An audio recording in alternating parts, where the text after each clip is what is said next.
Integrity, this is Houston. Are you ready for the event?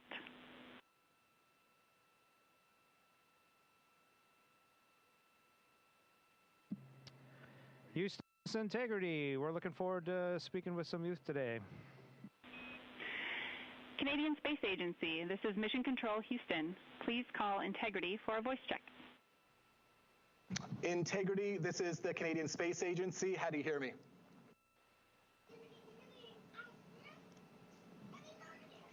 Say again. We have you loud and clear, CSA.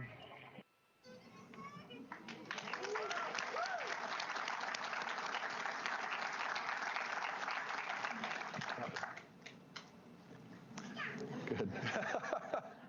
It's you. Thank you, Jeremy. We have many Canadians who are eager to ask you some questions. We're going to start right ahead with those. The first question is from Dia in Mississauga, Ontario. Do astronauts get special training to do CPR in space? How do you actually do that when there's no gravity?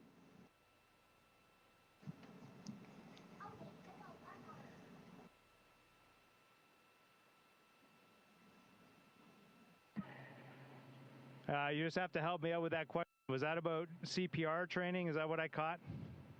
Got it. That's right, Jeremy.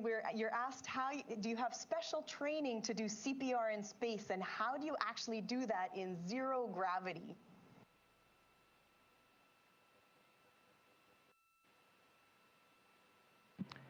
Yeah, it's a great question because we're all alone up here, just the four of us, and if we ever had to do it, we definitely want to plan. And so we talked about it on Earth before we came here, and one of our tests this week was actually to try those techniques out. And we have about 3 different spots in the capsule where we can do it. There's probably one that I can show you in the camera view if I just slide Reed over here. And so what I need to do is support myself and have him against something. So if I put my back here,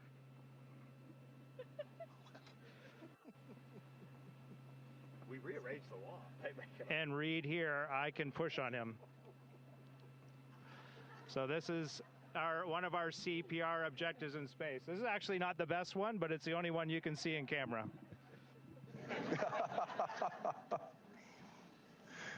Thanks, Jeremy. The next question is from Liam in Elsipogtog, New Brunswick. And I wonder, do you still see stars in outer space?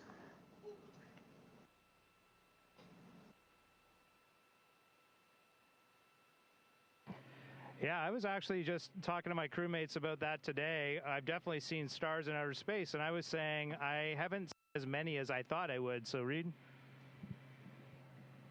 We have so much illumination from the sun on the moon and the earth right now. It is hard at times to see stars. Just like when you walk out in the daytime, you see a blue sky but no stars. We look outside and we see the black space and no stars. But tonight we're going to be pointed into deep space, and we're going to turn out all the lights in the spacecraft for the first time on the mission. And if you give yourself about 20 or 30 minutes, we do this all the time on the International Space Station. Christina and I just have great fond memories of this. You'll start to see the stars, and if you give it enough time, you will see so many stars. It's hard to see the constellations because there are so many stars out there. And the coolest part of those stars is they do not twinkle at all. They are just perfect. They almost look fake. They're just perfect pinpricks of light. So that is our homework for tonight, Jeremy. We are doing that. We'll take a picture. Great. We now have a question from students in Sanikiluaq, Nunavut. What types of food do you eat in space, and how do you cook it?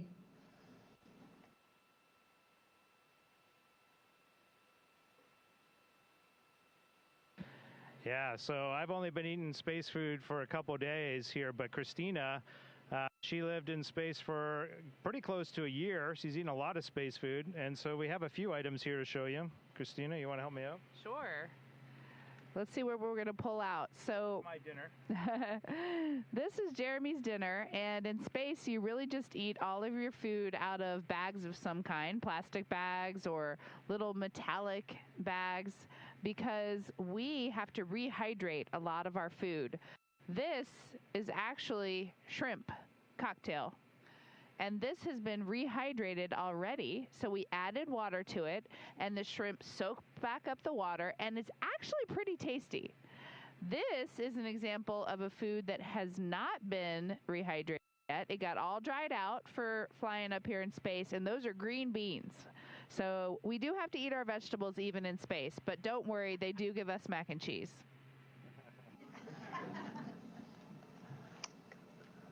Nous avons maintenant une question dans la salle. Émilie. Bonjour Jérémy, je m'appelle Émilie et je viens de Saint-Bruno au Québec. Sur la Terre, on voit parfois un croissant de lune. Est-ce que lorsqu'on est autour de la lune, on voit un croissant de Terre?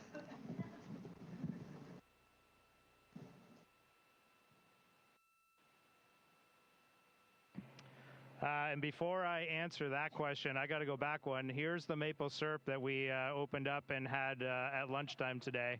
So we had a little bit of Canada on board today, and I shared it with my crewmates, and I think they enjoyed that. So it was great.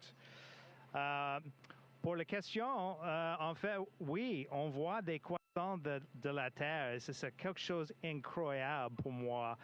Par exemple, la journée avant le TLE, le Translunar Injection, quand nous sommes réveillés, on a vu une demi-terre. Et ça, c'était la première fois que j'ai vu quelque chose de magnifique comme ça. Et pendant cette journée-là, on a vu la Terre au complet et on a vu la Terre noire. Alors, ça, c'était une perspective vraiment unique. And the question was, do we see a crescent Earth just like we see a crescent moon when we're in space? And the reality is we do, and we've seen it all. We've seen a half Earth, partial crescent Earth. We've seen a dark Earth, and when we woke up for TLI, we saw just it looked like a bowl of Earth just sitting there for breakfast in the sky. It was really, really unique.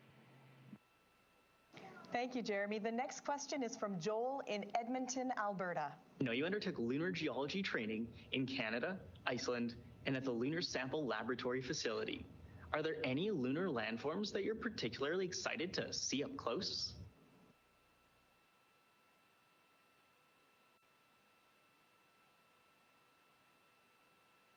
Oh, that's cool. Absolutely. We have done some incredible geology training on Earth, and one of them, as you mentioned, was in Canada at Kamastaston Crater. And I got the honor of training there with Jeremy and Jenny Gibbons and a great team of geologists, scientists from NASA and many institutions. We did learn a lot about how, craters form and a lot about the mineral that makes up the moon. What we are probably most excited as a crew about seeing on the moon would be an amazing feature called Orion. And it is sometimes known as the Grand Canyon of the moon because it has all kinds of multi-layered crater rims and a lot of different land formations, and it has mare, like kind of lava fields all throughout it in different shapes, and it's very distinctive, and no human eyes previously had seen this crater until today, really, when we were privileged enough to see it. So we can't wait to share more when we get closer to the moon. Thanks so much. Masab in Vancouver, BC has a question for you as well. Which movie do you believe is the most accurate representation of space?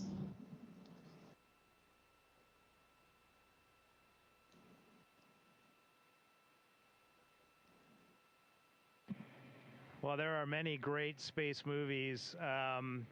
For our specific example here, one that really captures it, I think, is Apollo 13. Now, we haven't had any major malfunctions like Apollo 13 did, but they ended up on a very similar trajectory to us. And that movie really shows you a lot what it's like with just 3 humans, trapped in a tiny capsule and surviving in space together. So that's just one of many, but it's one of my favorite space movies. You have a space movie? That's one of my favorites. Yeah. I love that movie. All right, we have another question, Jeremy, from here in the room. I'm Adelaide from Ottawa, Ontario. How has your family helped you prepare to go to space? And do your kids get time off school?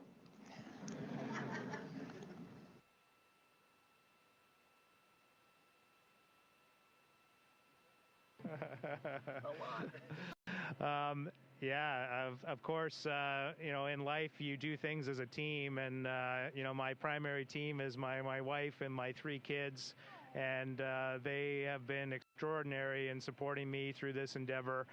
Some of the ways that they've helped me is just by giving me grace. Sometimes with this job, I can't be there for them when they would like me to be there. There's a lot of sacrifice from the family, and so they've definitely done that for me. And they've been my greatest cheerleaders along the way. So super grateful for Catherine, Devin, Ashley, and Caitlin.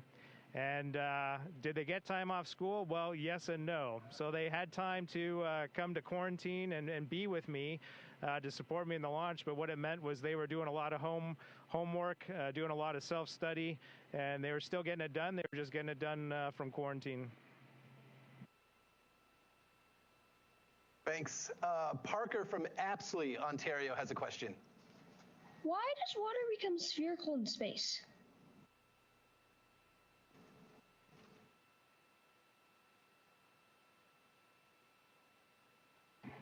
Well, my 3 crewmates lived on board the International Space Station for a significant amount of time, and so they've done a lot of playing with water, and so they were giving me a tutorial today at lunch. So maybe I'll just get Reed to give you the tutorial that he gave me right now. Oh, Well, here you can see the spherical balls that I just let loose on the cabin. We got one coming. All right, Reed. There's another one going over there, but it's really the surface tension. If you ever just see a little drop of water on your finger, even though it looks like a convex little drop on your finger in space, that surface tension is all around. So it just creates a perfect bubble because there's no gravity to act on it.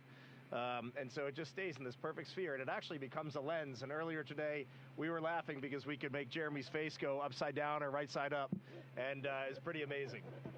It's fun to play with water in space. Victor's sending us a towel to clean up the mess. Thanks for that demonstration. We now turn to Jackson from Calgary, Alberta. How did you get to be on the Artemis 2 mission?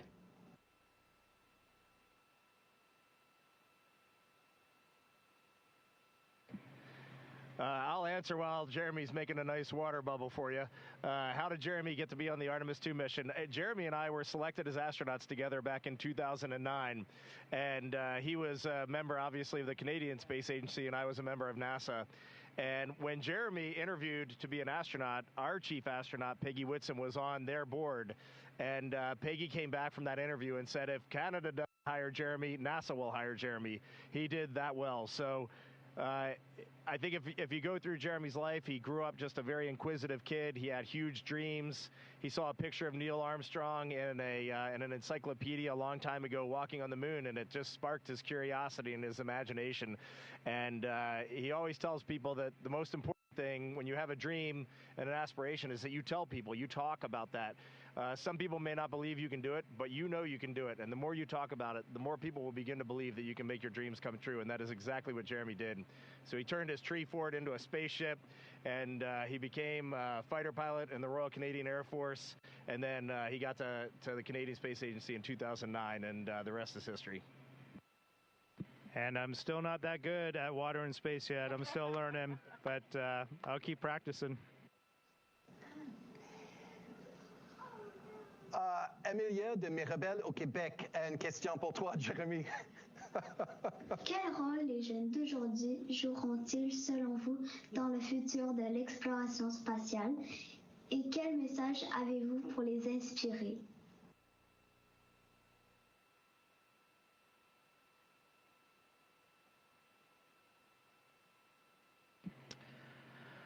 Alors, les jeunes peuvent jouer un rôle vraiment important. En fait, c'est nécessaire que la prochaine génération contribue à notre avenir,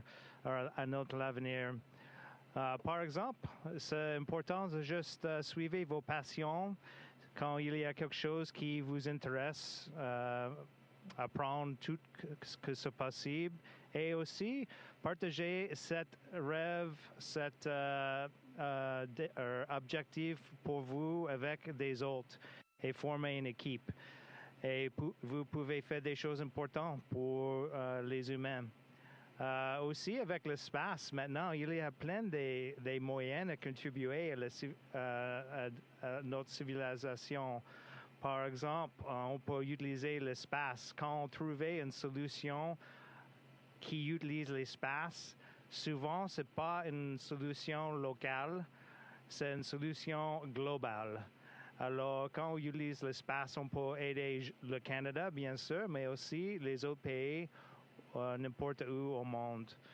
The question was, how can young people contribute to Canada's or the world's space future? And the reality is there's just so many ways that you can use space. And often in space, when you find a solution, it isn't a regional solution, it is a global solution that can be shared around the world.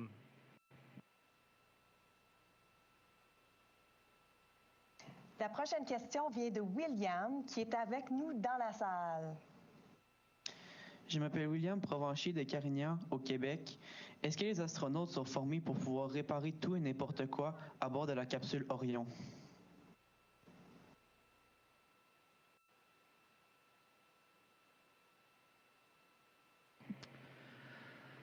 En fait, pour nous, on a la formation pour les astronautes et de réparer plein des choses dans les capsules, bien sûr, mais la plupart du temps, la formation, c'est piloter et opérer le vaisseau.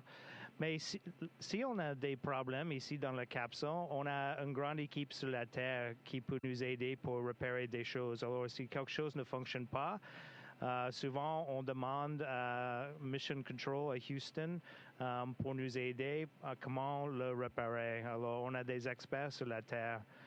The question was, are astronauts trained to fix everything on the capsule? And the answer is, we're trained to fix a lot of things, but a lot of our training is about piloting and managing the systems on the capsule.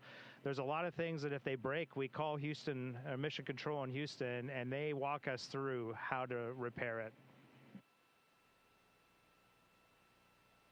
That's great. Thanks, Jeremy. The next question is from Onyx in Elsipogtog, New Brunswick. What happens to organs like your stomach in space?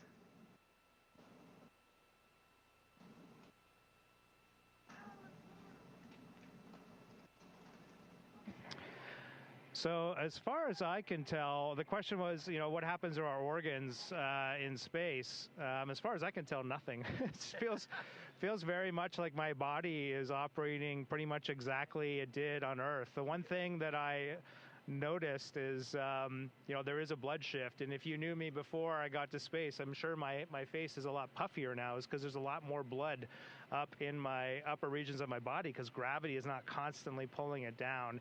And I can just sort of feel it in my head. It's like, I don't know, just something different. I can tell it's just slightly different. It's not bad, but it's just slightly different.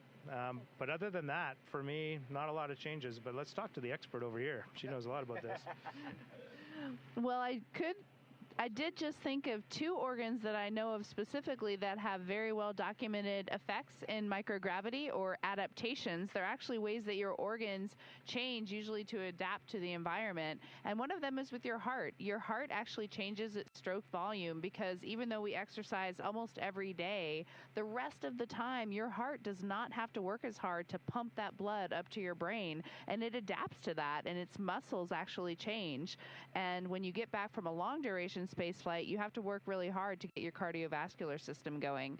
One other organ that is affected is your kidneys, because the kidneys and some of the parts in them actually rely on a gravity vector to work correctly. And they've found through science investigations on board the space station and things like tissue chips and organ chips that the kidneys are highly affected, and astronauts have to work or look out for kidney disease. So it sounds like you're kind of interested in medicine. Thought I'd mention those two. Thank you.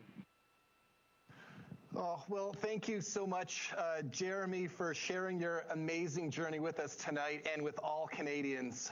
Do you have any last thoughts before we leave you this evening?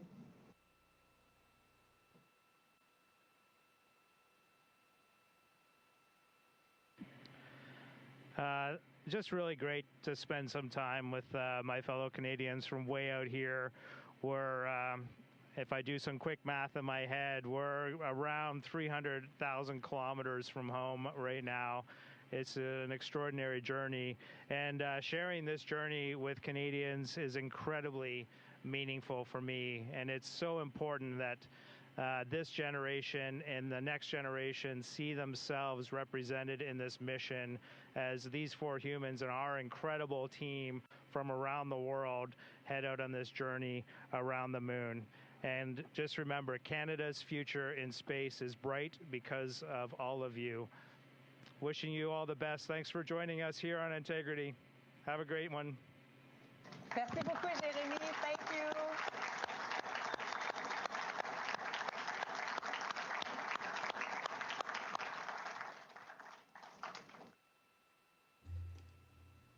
Integrity, this is Houston ACR. That concludes the event. Thank you. Thank you to all participants. Integrity, we are now resuming operational audio comm.